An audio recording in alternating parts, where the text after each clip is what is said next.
გამარჯობა მსმენელს. დღესაც ჰეითერი უნდა ვიყო, რატომღაც ესე კრიტიკულობა მომინდა და პრობლემატური თემების განხილვა წლის ბოლო დღეებში. დღეს თბილისში ტრანსპორტს და საცობებს შევეხები და ზოგადად ხალხი როგორ იქცევა საზოგადოებრივ ტრანსპორტში და როგორ ამ ხრივაც ტრანსპორტის ხრივაც არ გვეშველა არაფერი. რაც რატომ არ გვეშველა ეპიზოდში არ მიხსენებია. ისიც უნდა ვახსენო მოკლედ, რომ ძალიან მიხარია ეს პოდკასტის ეპიზოდები ბოლო დროს რომ მივაყოლე ერთმანეთზე და ადრე უფრო მიჭირდა ხოლმე ეგ თუნდაც ის რომ თემები გადამერჩია რომელზე ლაპარაკი ჯობდა კონკრეტულ მომენტში თუ რომელი უფრო ნაკლებად საინტერესო იყო და რომელი საერთოდ არ მინდოდა რომ პოდკასტად ყოფილიყო, ასე რომ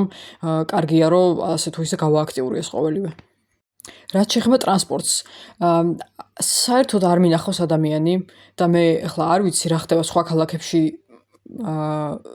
სხვა პატარა ქალაქებში საქართველოში და სოფლებში.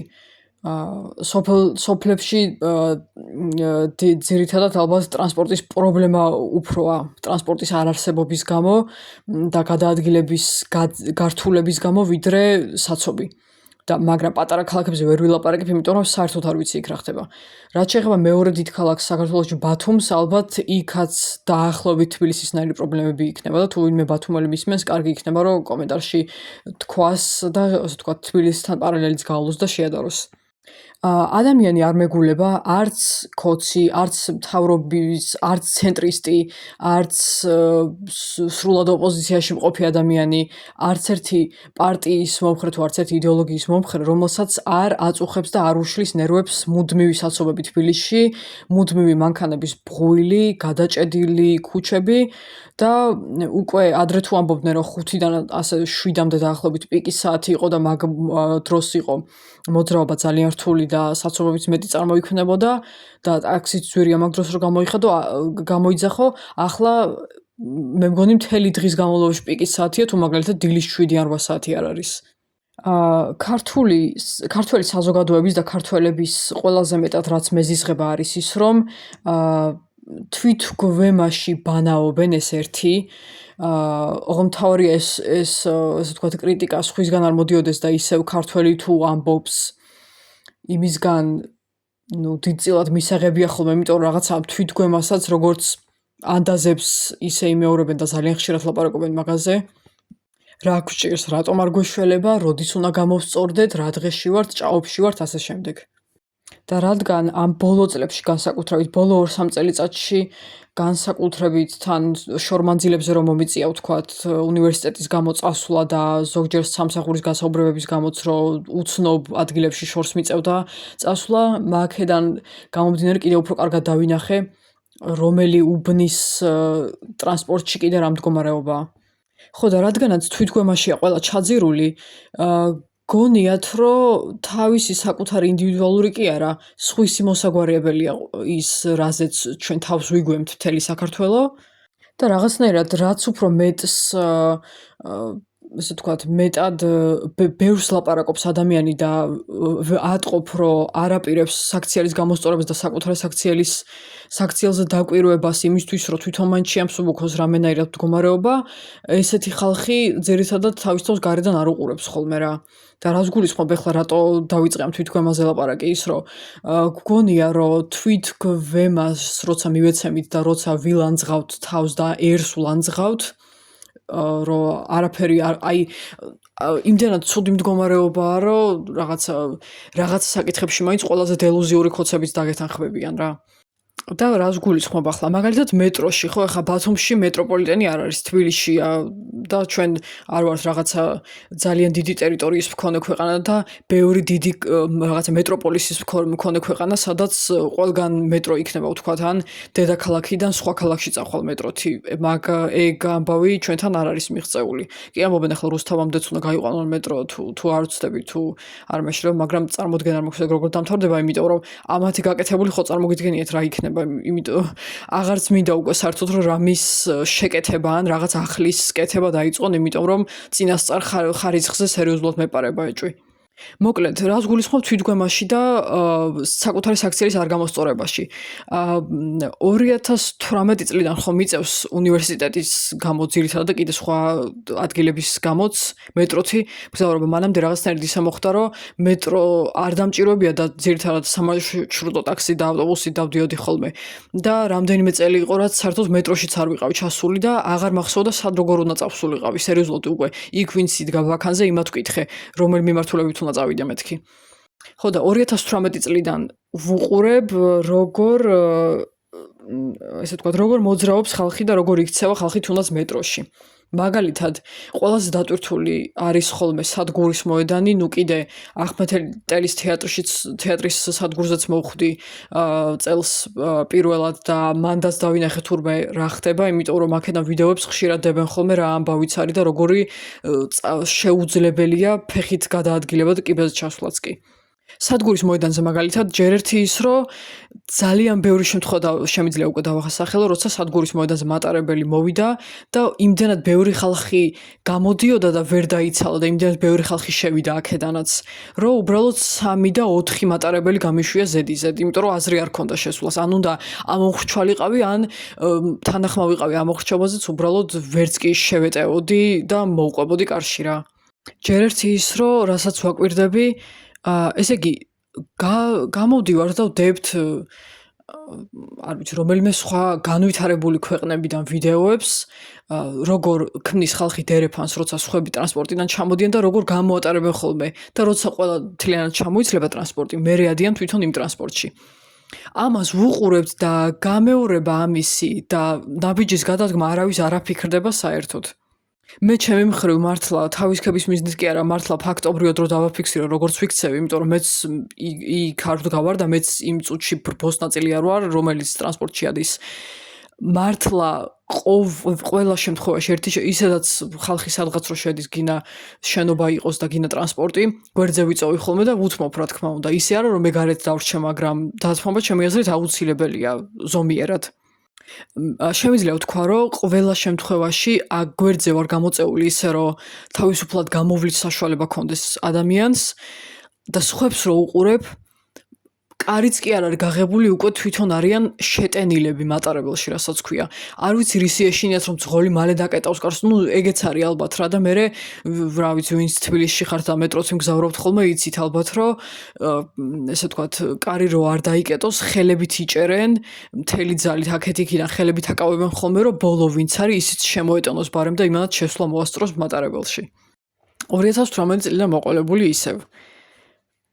სულ აი 2-3 შემთხვევა მახსენდება მართლა ავდექიდე ლამის გონებაში სპეციალური ადგილი მიუჩინე რომ არ დამვიწყებოდა რომ მეთქი რამე რო იყოს მეცოდინება რომ არის ეგ პრეცედენტიც როცა გაიწია ხალხი გარეთ დგომი და ცოტა ადგილი მაინც დაუთმეს რომ ხალხი ჯერ გამოსულიყო და მე თვითონ ასულიყვნენ ავტობუსში ასვლისას უფრო იწევიან ხოლმე გვერდზე და თან იქ უფრო ესე ვთქვათ ფართოდ იღება კარი და თვათ მაგდენი ადამიანიც შეიძლება არ ჩამოდიოდეს მაგას უფრო უთმობენ ხოლმე და აი ამ მეტროში რა ჯანდაბა ხდება პირდაპირ ვერ ხვდები არ ვიცი რა ხო და 2-3 შემთხვევის გარდა მთელი ამდენი აი 7 წლის განმავლობაში არ მაფიქრდება შემთხვევა როცა ხალხი ნადირებივით არ შეცვივდა ვაგონში მაშინ როცა ჯერ იქიდან სხვები გამოსულები არ იყვნენ მაგ დროს აი ყველანაირი აგრესიული ფანტაზია მაქვს ის რომ ვიღაცას უყვირი რომ ვიღაცას ხელს უკრავ რომ დაეტიონ ადგილას და ჯერ ვაგონიდან გამომავალი ხალხი გამოატარონ ან მე როცა ჩამოვდივარ მატარებლიდან და ზედ არ ვიცი ისე შემოგაფრინდება მართლა ხალხი გარედან რომ ლამის არის ჩაგტოვონ ისევ ტრანსპორტში და გაყვე მართლა ბოლო გაჩერებამდე ძალიან ცუდი დასანახია და ძალიან საზიზღარი შესახედია რომ ამას აკეთებენ ზრდასრული ადამიანები ახლაც იმედია ბავშვებზე გადაბრალებას არავინ არ დაიწყებს იმიტომ რომ ნუ გასაგებია რომ ბავშვებსაც სჩევიათ ეს იმიტომ რომ ზომიერება არ გააჩნიათ და თქვათ იქ რაღაც ავტორიტეტული უფროსი თუ არ ყავთ ფიგურა და ის თუ არ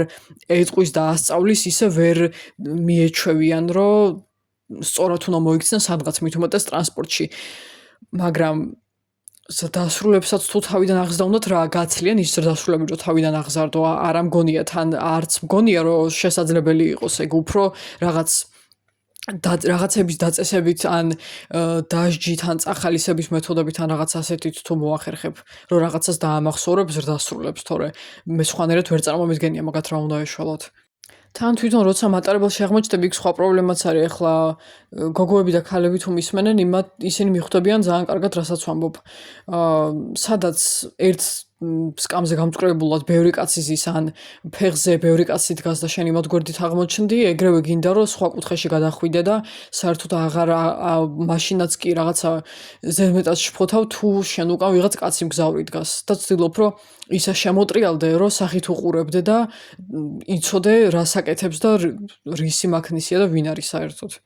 ეგ ცალკე პრობლემა და მერე ნუ ეს ადგილების დათმობაზე როცა ვსაუბრობთ, ნუ მაინც ამომე ხოლმე რომ ბავშვიანს უნდა დაუთმო ან ბავშვიანს უთმობენ ან მაგალითად ორ სულს ტრანსპორტში და მაინც ყველაზე მეტი აგრესია როცა ვთქვათ კომენტარებში რამეზე ილანძღებიან ან მსჯელობენ ან რაღაცაზე გამოთქვამენ აზრს მაინც მთელი აქცენტი იმაზე გადადის, რომ ყველა გაუზრდელდა და ქართველობა დაკარგეს მარტო იმიტომ, რომ შედარებით ასაკოვანი ვინც არის ხვებთან შედარებით, იმას ადგილს არ უთმობენ, არ წამოხტებიან და არ უთმობენ ეგრევე და ძალიან დიდი ბოდიში ახალგაზრდაც რო შეიძლება დაღლილი იყოს, ეს აკრძალულია ამის ხსენება თუ როგორ არის ჩვენი საქმე. მოერისეთ იქ რამდენი რაღაცა, აი, მარტო იმის გამო, რომ ვიღაცაზე ახალგაზრდა ხარ და არ ვიცი, ნუ ჯენზის ეკუთვნი, ზ-თაობას და ალფა-თაობას ეკუთვნი, თუ სხვა თავისუფალი ადგილებიც არის, მართლა მიმები მინახავს მაგაზე, სრულიად სარიელ ავტობუსში ვიღაც ჯოხიანი ქალი რო ამოდის და იქვე ჯდომ ბიჭს რო ეუბნება, სასწრაფოდ ადგილი დამითმეო რა. მართლა ეგრე გამოსდით, მაინც იმაზე მეტად, რომ ბავშვიანს და ორ სულს და არ ვიცი, შეშმო ადამიანს უნდა დაუთმო ადგილი მაგაზე მეტად მაინც ამახვილებენ ამ მოხუცებისთვის ადგილის დათმობაზე რა. კიდე ერთი პრობლემა ის, რომ არ ვიცოდი, მანამდე არ მქონდა შემჩნეული, ახლა შევამჩნიე, ავტობუსებშიც და მეტროშიც ის რაღაც იგრიბი გადმოსაღები ფანჯარა როა წესიერად არ იღება. ვცადე რომ გადმომეწია, მაგრამ რომ მივხვდი რომ მეწინააღმდეგებოდა და ვეღარ ჩამოვწია ძირს, ესე იგი ეს ნიშნავს, რომ ლიმიტი აქვს და მაგის მეტი ჰაერი არ შემოვა და მაგის მეტი არც გეღირსება, რასაც ეგ ფანჯარა გაღირსებს. რაც იმას ნიშნავს, რომ ზამთარშიც უკვე ისე ჩახუთულია ნებისმიერი ტრანსპორტი. მაინც რაღაც მომენტში როგორც უნდა ყინავდეს გარეთ, საჭირო ხდება, რომ ღია იყოს თვითონ შიგნითაც ფანჯარა. ეს იმის გამო რომ სხვა გზა არ აქვს, ხალხს ყველას ერთი გზა აქვს და სხვა ტრანსპორტი აგვიანებს თან უკვე ღამეა და თან ბევრი ხალხი ასული და გადატენილია ისე რომ ხალხი ლამის ფანჯრიდან არის გადმოკიდებული და მიჭყრეტილი კარებზე და ფანჯრებზე ეგეთ სიტუაციებში მეც ყოფილვარ ეგეთ სიტუაციაში როცა არ ვიცი სულ აწონვაზე ვიყავი გადასული ჯობდა ღირდა თუ არა საერთოდ ასვლა მაგალითად ავტობუსში თან მაგვიანდებოდა სადღაც და მეორე იგივე ნომერი როდის გამოვილი და წარმოდგენა არ მქონდა და ხშირად გადამწყვეტი მნიშვნელობა ქონია იმას, რომ სადღაც არ დამეგვიანა და გატენილი ავტობუსით წავსულიყავი. და გატენილ ავტობუსში თუ ახვედი, ეს იმას ნიშნავს, რომ ჯერ იქამდეც ვერ მიაღწევ, რომ ბარათი დაადო იმ მონიტორამდე თუ რაც არის. თან მერე როგორმე დროზე უნდა მოძებნო ადგილი, რომ ხელი ჩასჭიდო და დამხურჭების დროს მძღოლმა არ აგაწევოს უკანა კედელზე. თან რა არ ვიცი, ზოგჯერ ხო ხდება, რომ ვიღაცებს აგრესიულ მგზავრებთანაც უწევთ დაპირისპირება, მაგალითად აუტისტური სპექტრის მქონე ბავშვების მშობლებს, რომლებსაც ჩააგდებენ ხოლმე ტრანსპორტიდან, ამით ამაყობენ გეგონება საქართველოს წარწმენას გადაარჩინეს და ძალიან გახშირდა ამ ბოლო დროს ეგეთი ფაქტები. საბედნიეროდ მე ასეთი ნერვების მოშლის შემთხვევა არ შემხვედრია, არც ჩემთვალწინ არ მომხდარა ეგ და მე თვითონაც არავინ არც დამუქრები, არც დაუყვირიათ ჩემთვის. და ესე ვთქვათ, არანაირი დაპირისპირებას ჩემ შემთხვევაში არ ქონია ადგილი საზოგადოებრივ ტრანსპორტში, მაგრამ ხალხი არ ვიცი, ნუ გარეგნობის გამო, ჩაცმულობის გამო, ყველაფრის რა ვიცი, ყველაფრის გამო შეიძლება რომ თან გააჩინე კიდე რომელ უბანში მგზავრობ და სათხარ ყველაფრის გამო შეიძლება რომ ბრბო დაგეტაკოს. ერთხელ ისიც კიდე ხო, ნუ კონტროლიერები კიდე ცალკე რა, ერთხელ ისიც კი გავიგონე ვიღაცას არ ვიცი ბარათი დარჩა თუ არ ვიცი ყოველ შემთხვევაში ვიღაც ქალბატონმა თქვა რომ კონტროლიორს უთხრა შეშმპ სტატუსი მაქვსო და ეს კონტროლიერი ადგა და ესე ირონიული ღიმილით ეუბნება აბა მაჩვენე რანერი შეშმპ ხარ აბა მაჩვენე საბუთიო უი თუ არა ხარ მაშინ ჩამოდი ძირსო და რა თქმა უნდა ის ხალი ჩავიდა ავტობუსიდან და დააჯარიმეს ჯერ ფრაზა ნათქვამი ფრაზა თვითონ ფრაზად და თურმე ეს კონტროლიორები ერთმანეთს რო აქეზებენ ხოლმე მიდი აბა დღეს ბევრი ჯარიმა გამოწარე აბა შენიციო და ლამის ბრძოლის დაწყების წინ რო გადაეხვევიან ხოლმე ერთმანეთს მასე არიან საინტერესოა მართლა რომ რამდენს უხდე მე მართლა მაინტერესებს ეს კონტროლიორებისთვის სად ქვეყნდება ან კიდე იცით ვისთვის მეტროში რო დგანან და ბარათს რო გიმოწმებენ ნამდვილად შენია თუ არა აი ეგ რა მოვალეობაა ჩემამდე არ დადის მაგათთვის ვაკანსიები სად ცხადდება, ეგ მაინტერესებს და ძირითადად ხო ხანში შესული ხალხია ხოლმე დასაქმებული. ხო და აშკარად ვიღაცას შეიძლება სასოწარკვეთილების გამოც უღირს მანდ მუშაობა. შეიძლება მერიის გვერდზე ქვეყნება, წარმოდგენა არ მაქვს ისეთ რა ადგილას ქვეყნება ეგ ვაკანსიები, რომ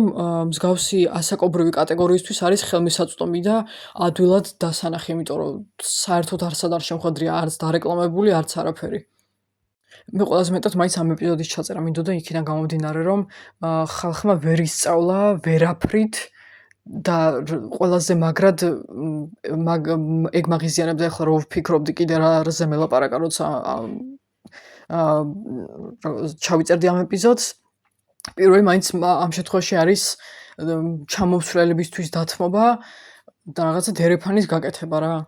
უი კიდე ერთი რაღაც გამახსენდა მაგ დათმობის და ეგ გასაგებია საიდანაც მოდის მაგის მიზეზები უფრო კარგად მესმის ახლა მატარებელი თუ არ ვიცი დელიზზე ან ვაჟაზე არ ხარ ეგრე მალეც არ იკეტება ვაჟაზე მართლა 4 საფეხურზე ერთად გადახტომა მიწევს როცა ჩავდივარ რომ მატარებელმა არ გამოსწოს იმიტომ რომ მოსული არ არის და ჩამოდგარი ბაქანზე რომ ეგრევე კეტავს კარებს ძღოლი და რატო აკეთებს მაგას ვერ ხვდები იმიტომ რომ სიჩქარის დროს ხანდახან ფეხი გადამბრუნებია კიბეზე კინაღამ და ხან კინაღამ ბარათი დამიკარგავს და ძირს დამვარდნია და რა ვიცი გამცდენია მატარებელი და რასაც ქვია რაღაცა ექშენის ფილმს ემსგავსება ხოლმე ჩემი მოქმედებები მაგ დროს ხო და კიდე ერთი რაღაც გამახსენდა მაგაზე სადგურის მოედანზე რო ჩამოხვალ იმდენად ეშინია ხალხს რომ კიბეზე საცობი არ შეიქმნას სასწრაფოდ აი მომზადებულები არიან ლამის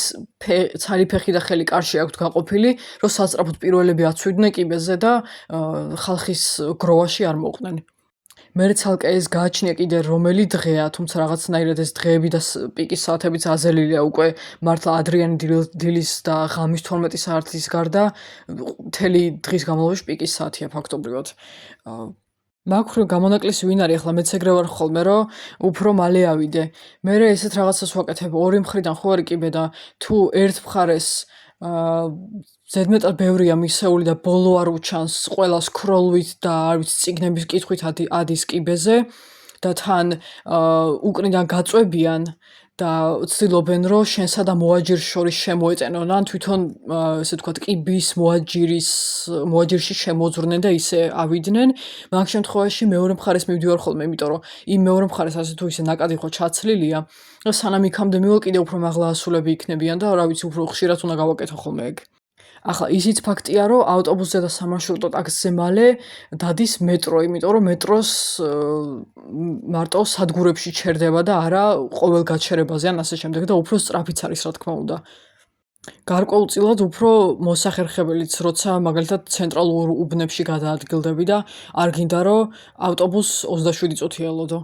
ერთი ავტობუსის კონტროლიორებზე ალბათ უარესი კონტროლიორებზე უარესი ვერ იქნება იმიტომ რომ ეგენი ფულით არ გაჯარიმებენ მაგრამ ძალიან იდიოტური მოფიქრებაა და მართლა მინდა იმ ადამიანის თავის ქალაში ჩავიხედო რა ყრია ვინც მოიფიქრა რომ ფორმიანი ხალხი დააყენოს სადგურის მოედანზე ცოცხალ ჯაჭვად რომ ვითომ ხალხის ნაკადის შუაზე გაყონ ხალხის ნაკადის შუაზე გაყოფა და სწორი ნაბიჯი სიარული არის მანდ პრობლემა თუ ის რომ ამდენ გზავს მით უმეტეს ერთ დღეში მახსოვს 1 თუ 2 წლის წინ მილიონი მგზავრი გადაადგილდა თუ მილიონზე მეტი, მართლა მახსოვს ზუსტი რიცხვი და იმის მაგერად ისი ფიქრობ, რომ მატარებლები დაამატონ ან უფრო მალე მოდიოდნენ და არა მაგალითად 5 და 6 წუთში ხანდახან, თუ გვიანია უფრო მეტიც შეიძლება ეწეროს, თურმე პრობლემა ის ყოფილა, რომ ხალხმა ზუსტად შუაზე გაყოფილმა უნდა იაროს და მაგ შემთხვევაში არ ვიცი რა აღარ აიზილებიან აქედან და იქიდან მომავალი ხალხი ერთმანეთში აღარ აიზილება თუ რას ფიქრობენ და ეს ერთმანეთზე ხელები რო აქვთ ჩაკიდებული და ამ ხალხს აი რა ტყუილად აცდენენ ესე იგი ვიღაცა იმდენად სავსო წარკვეთილია რომ ასეთ არაფრის მომცემ სამუშაოზე დათანხმდეს და მაგაში ხელფასი აიღოს და მთელი დღე უნდა იდგნენ რა ნუ თან განანდას ქოლომე კიდეც აბა რა უნდა გააკეთო მთელი დღე არ ვიცი მილიონი ადამიანი გაუვლით გვერდზე პირდაპირ მნიშვნელობით და აი მართლა სერიოზულად მაინტერესებს ვინმე თუ იცის ან მე თვითონ მოვძებნი მაგ ხალხს და კონტროლიერებს რამდენს უხდიან ხელფასს მართლა მაინტერესებს რომ კონკრეტული კატეგორია ინტერესდება კიდევ ერთი საშინელი პრობლემა ნუ ხმაური ახლა საცობები სადაც არის ძირითადად მაგალითად თამარაშვილი ყაზბეგი პეკინი დიღმისკენ თბილისის გასასვლელისკენ მიმავალი გზა დიღომში ეგ ადგილები სადაც მუდმივად წითელი ანთია რუკაზე რო შეხვიდე გასაგებია რომ მან გამონაბოლქვის ურიცხვი რაოდენობაა სასტიკად დაბინძურებული ჰაერიც არის ცხადია და თურმე ამ ბოლ დროს აღმოაჩინე რომ გამონაბოლქვი ჩემზე უკვე გამონაბოლქვის სუნი ემოციურად დაც მოქმედებს იმიტომ რომ იმ მომენტებში თუ პანიკის შეტევა მქონდა გამონაბოლქვის სუნმა გამიმძაფრა უარესად ძალიან უცნაურია ეგ არასდროს არ შემიმჩნევია და არც კავშირი არ ვიცი მეცნიერულად როგორ უნდა აიხსნას ეგ და რა კავშირი აქვს მაგ ყველაფერს ეხლა მაგ კვანძებში გასაგებია რომ იმდენად ცუდად შეცვალეს მოძრაობის წესებიც და შუქნიშნები და ეს ყველაფერი კარგად ვერ ვერკვევი, მაგრამ აშკარად არ შველის ხო თბილისს, იმიტომ რომ მილიონამდე მანქანა მოძრაობს და მუდმივად დღე არ არსებობს და დღის მონაკვეთი რომ საცობები არ იყოს. მან ცხადია ძრავის ბღვილიც იქნება თვითონ მანქანების სიარულისგან გამოწვეული გუგუნიც და სიგნალები ხო საერთოდ, მაგრამ მეტრო რატომ უნდა იყოს ხმაურიანი ვერაფრით ვერ ხვდები. ჯერ მატარებელი რო რელსებზე მოდის, რა ვიცი, თითქოს როგორც ის გვაქვს თავში ცუდად ჩატენილი, რომ თითქოს ჩვენ უფლება არ გვაქვს, რომ ქვეითების სასრელო გზაზე ტროტუარზე ჩვეულებრივად დავდიოდეთ და ამ დროს იქ მანქანები უნდა იყოს შეყენებული. და ჩვენ უნდა ჩამოვდიოდეთ ძირის მანქანის სავალ ნაწილზე და მერე ისევ ავდიოდეთ. და ეტლით თუ მიყავს იმ ეტლს ვერც გაატარებ და იმ ეტლიანად უნდა ჩამოხვიდე ესევე თითქოს აუცილებლობასავით ჩაგვიჭედეს თავში და დაგვაჯერეს რომ აუცილებელია თითქოს მეტროს მატარებლების სასშინელი ხმაური თვითონ ლიანდაგებზე გადმოსვლას ვინჩივის როცა ახვალ მატარებელში და ის იმდენად ჯაღჭაღის და ղჭიალის ხმა არის, რომ გვერდზე მჯდომს ვერ გააგონებ შენ ხმას თუ არ ყვირი. ისე რომ, რა ვიცი, საკუთარი ხმაც არ გესმის ლამის. ახლა კარგი ყურსასმენები თუ გეკეთია, მაგან კიდე შეიძლება რომ ცოტათი მაინც ჩაახშოს თვითონ ղჭიალი და გუგუნის ხმა რა, ოღონდ ოდნავ და საერთოდ რომ ახშობს არ ვიცი ეგეთი მოწყობილობა არსებობს თუ არა რომელსაც გაიკეთებ არ ამგონია რომ ყურის საცობები შველოდეს მაგას ამ ყველაფერს ესე რომ ვიტანთ ჩვეულებრივად შეიძლება არც არის თვაც სწორი ესე რომ ვთქვათ თან ვიტანთ თან ვაპროტესტებთ იმიტომ რომ ჩვენ სხვა მოვალეობები და იძულებაც გვაქვს რის გამოც მთლიანად პროტესტს ვერ მივეცემით და ნეტა იყოს მაგის საშუალება რომ ყველას შეეძლოს ქუჩაში გამოსვლით მაინც ან რაღაცა არ ვიცი გაფიცვით ან ყველანაირი პროტესტის ფორმით გამოხატო და გაპროტესტება რა. მაგრამ აი დღესაც რაღაცა პოსტები მაინტერესებდა უბრალოდ რომ მცოდნო და ბოლოს რა მოხდა და ასე შემდეგ ძირითადად ერთ გვერდზე შევდივარ ხოლმე მაგისთვის ეს არის ჩემი ქალაქი მკლავს და უკვე ბევრ ადამიანს ექნება გამოწერილი და მოწონებული გასაგებია და იქ ბევრი ტროლის და ბევრი რაღაცა წვრილმანებზე გაღიზიანებული ადამიანების ცუდი კომენტარებიც არის რომ ტყუილად ირჯებიან ტყუილად ყვირიან და ნუ მაგაზე არ ჩაურმავდები ძირითადად ესე მილენიალები კომენტარების მიხედვით მიხვდები რომ მილენიალები და ბუმერები წერენ მაგ კომენტარებს ესე იგი არის კატეგორია ხალხის, რომელსაც გამონაბოლქვის სუნი ჰაერში, სმოგი და დაბინძურებული ტყვით დამძიმებული ჰაერიც კი არ ადარდებს, იმიტომ რომ თურმე ზეიკიძის კალბატზე გაიზარდნენ პიკნიკზე და რაღაც წვენი რო იყო, კიდე აღარ მახსოვს, ძალიან ფერადი და ქიმიური ხსნარივით რო იყო 90-იანებში. მაგას აღარ მახსოვს რა ქვია, მაგაზე გაიზარდნენ და ცუდმა ჰაერმა რა უნდა უქნას. აი ეს იცი როგორი იდიოტური და დარტყმული კომენტარია, როგორიც ბავშვებს რო დაისვამენ ხოლმე წინ საჭესთან წინა სკამზე და რო გაატარებინებენ მთელი სიჩქარით პირდაპირ შუა მოძრაობაში და შუა ქალაქში და მაგაზე რო ამბობენ რა მოხდა რატო ლანძღავთ მშობელს ბავშვები არ ყოფილხართ თქვენ არ გივლიათ ეგრეო აი ზუსტად ეგეთი დარტყმული კომენტარია და არავის არ ეგონოს რომ მაგითი ძალიან მაგარი არგუმენტი მოსწყო გთხოვთ რა არ ვიცი მართლა ისახსნა მაქვს რომ მე მგონი ეგეთი ხალხის ისეთ მაგარ უარყოფაშია და ისე არ ვიცი შეიძლება თბილისის შემოგანაში ცხოვრობენ ან ისეთ ადგილას სადაც უფრო უკან თქვათ ტყე აკრავს აი მაგალითად ზემოთ და უბნებში რა ვიცი სადაც უფრო ცენტრალური ქუჩები არ არის და ტრანსპორტის ხმაურიც ნაკლებად აღწევს უფრო მგონია რომ ან ეგეთ ადგილებში ცხოვრობენ ან ისეთ უარყოფაში არიან რომ ეგრე რო არ იფიქრონ და ეგრე რო არ ილაპარაკონ ალბათ გააფრენენ რა იმიტომ რომ პირდაპირ მნიშვნელობით დაბზარული და ჩამოგრევაზეა ყველაფერი, როგორც მორალური სისტემა, ისე კულტურული სისტემა, ეკონომიკურიც და კორპუსები და შენობებიც. ხო და ეხლა რაღაცა გარკვეული ნაწილი აქტივისტების განსაკუთრებით სადგურის მოედანზე ხალხის დაღუპვის მერე, როცა შენობა ჩამოინგრა, ხო და აზრი რომ დავამთავრო, ამ ყველაფერზე ისეთი მასშტაბური აქცია და დემონსტრაცია უნდა იყოს და გაფიცვაც კარგი იქნებოდა. ნუ არ ვიცი კონკრეტულად რომელი სამსახურები უნდა გაიფიცვან ამ შემთხვევაში და რომელი მშრომელები, მაგრამ ამ უკანონო მშენებლობებზეც ნახევრად